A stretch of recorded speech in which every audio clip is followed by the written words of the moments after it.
There's a lot happening surrounding Ark as a topic, not so much with the game itself, which has survivors concerned, but Ark is still out there, and at least for the time being, is still in the picture. Welcome back. This is LtBuzzLitebeer, and Ark Ascended, aka Ark 1.5, is soon to see some changes. Thank goodness. Ark 2 has again popped up this week over on Twitter. I've got thoughts on all of that, and we're soon to see some love in the air. And for today, we've got a little something here for everyone. Please consider hitting subscribe to receive my daily upload notifications, and ring that notification bell to stay in the know. And for now, let's check out the latest from Ark.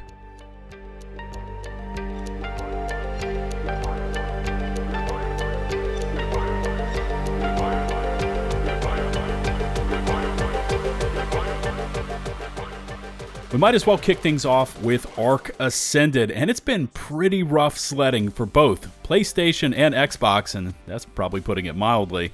Besides a host of technical gremlins still plaguing both boxes, the save game issue has been the most detrimental. Players could log on, play for hours, only to find out all their progress was never saved and lost once they turned off the game, which was not good. Well, there seems to be a bit of progress to report here, as PlayStation received a client-side patch to fix that issue, although the Save Game button has not returned. I reached out to a few survivors on PlayStation 5, and they have not reported any further issues. But sadly, we've not seen any news concerning Xbox, and when they might receive the same treatment for those issues.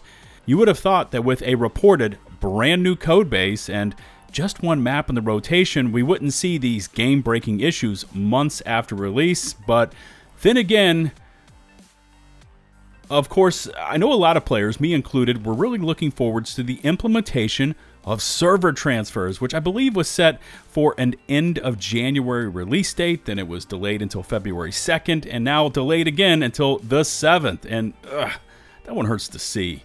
Now, the culprit was identified as the complexity of integrating this new player-created custom cosmetic systems along with other items into the update. And, you know, there's just something about this system. It's the complexities, or maybe it's adding it across multiple platforms that really doesn't give me much confidence it's going to be ready and functioning properly if and when it actually launches next week.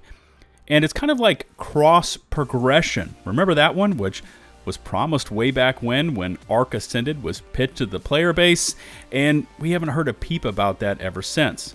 Now, I know there are many PvP players out there that have been taking an Ark vacation of sorts and are really eager to get this party started with transfers and raiding bases, so, you know, fingers crossed it launches on time and it's working properly. And oh, by the way, FYI, I would not be one of the first players to try this server transfer system out, as in the past, full character wipes were the norm, and I'm happy to stay put for a few more weeks on my server and kind of let the chaos sort itself out.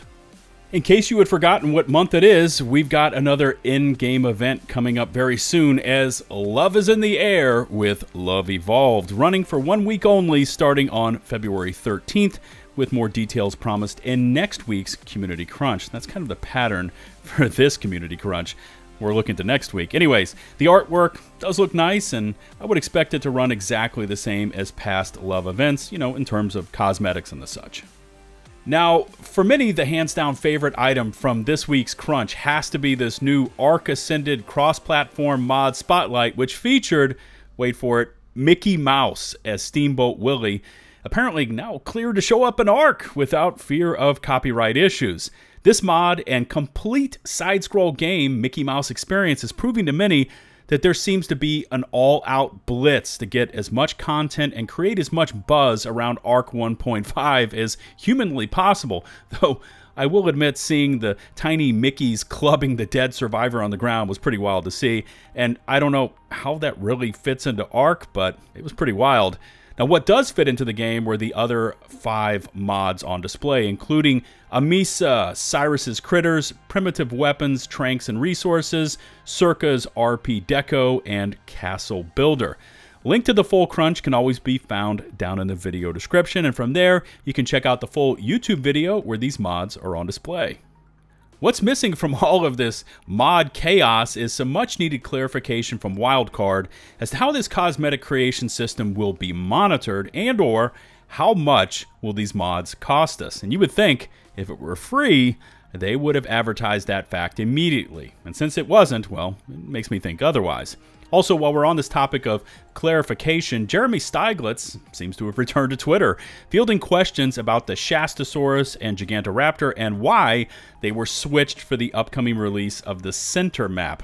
And without getting into all the weeds here with the technicals, it came down to issues with Shastosaurus and needing more time to rewrite the code to make the saddle work properly, or at least that's how I read it, which with the rewrite should also improve raft physics. Now, Ridall also put out a tease tweet saying he was looking forward to next week's crunch for a first look at the Center and Gigantoraptor, and I think we're all kind of looking forwards to seeing what Wildcard has cooked up with this one. If you've been with me for any amount of time, you know I like to step outside the lines of covering Ark in a more traditional sense, and I try to bring you more than just in-game items and changelogs. One of these topics is Snail Games, Ark's publisher, and the last week has not been kind. Who are we kidding? It has been f***ing dismal for Snail Games. Now, one item I keep both eyes trained on is Snail's stock prices, which ever since January 18th have been hovering at around $1 a share, and that dollar value is important, so keep that in the back of your mind. This week saw record low after record low being set pretty much on a daily basis, and at one point they bottomed out at just 80 cents a share. And when you compare it to the over $3 a share back in November 2022, you get a sense of just how far Snail has fallen. So what does all this mean? And more on the game aspect of this in just a sec, but for Snail proper, you know, the corporate side of this, and we're talking theoreticals here, but if you're a publicly traded company, which they are, and your stock falls below $1 a share, as it has, and if it stays there for a period of 30 days, they could be in danger of becoming delisted. But, you know, there's a lot involved in that matter. After 30 days, they receive a compliance letter, after which they have 180 days to get their shit together, or the worst could happen. Now, for the question-answer aspect concerning Snail Games, do I see them getting delisted? You know, anything could happen, but honestly, no. I don't see that happening. But if it did, we are talking total chaos, investors suing, Ark's future in serious doubt. There's a lot of end-of-the-world scenario stuff that would take place, and it's best not to dive into it just yet, if you know what I mean, unless we start to see those preliminary items start to happen. Still, seeing Snail stock hover at around 80 cents a share mark is a dramatic fall, that's for sure. But what does this mean as we start to look into the future towards Ark 2? And this has started to pop up as a topic over on Twitter. I've grabbed this tweet from active Ark community member Do, who posted a quote from Dolly over on Discord mentioning Ark 2. Now, of course, different ways to look at this led to different theories about the future of the next Ark experience. For me, it reads more like, hey all, we're taking what we've learned with our Ark 2 development and we're shifting it all over, along with our full intentions, to Ark Ascended, which would fall in line with Jaymie Ridall's previous statements as to why all these monetized items were needed and Ascended, so as to keep the entire Wildcard development team focused in on Ascended's future. And it was his hope to use this game, Ascended, as the basis for Ark moving forwards, not Ark 2. Now, I can respect Do's or any other community member's opinion, but at least based on those sales figures I was seeing from Ascended, built off of the VG Insights Steam sales numbers, I have serious doubts if there's enough bank in the bank, if you know what I mean, to be able to simultaneously fund Ark future development, Ark 2 development, and then all the other projects Snail likes to dabble in and eventually squash, because it has been shown that they use Ark money to back those ventures. There's also this huge question of the legal issues currently surrounding Vin Diesel, because he's one of the executives on the Ark 2 project, and how that's going to factor into the game's development. Now, I can't comment on his situation or ongoing legal issues. I know as much as you do, but the fact remains, if Snail has gone full commitment and bet the farm, so to say, on Ascended sales, funding them through the next fiscal year, and those sales didn't fulfill those needs, then we're not only talking no Ark 2, but major financial issues with Snail continuing to just do business. As always, leave me some feedback concerning anything Ark related, and of course I'll do my best to respond.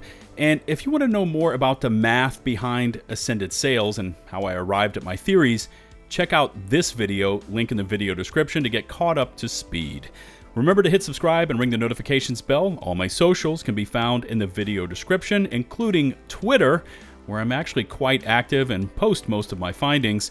A huge thanks to the over 190,000 of you that have taken the plunge and support me, and if you haven't yet done so, hit that sub button and help me out as we make that last little push up to 200,000 subscribers. Until the next one, this is LtBuzzLitebeer, signing off.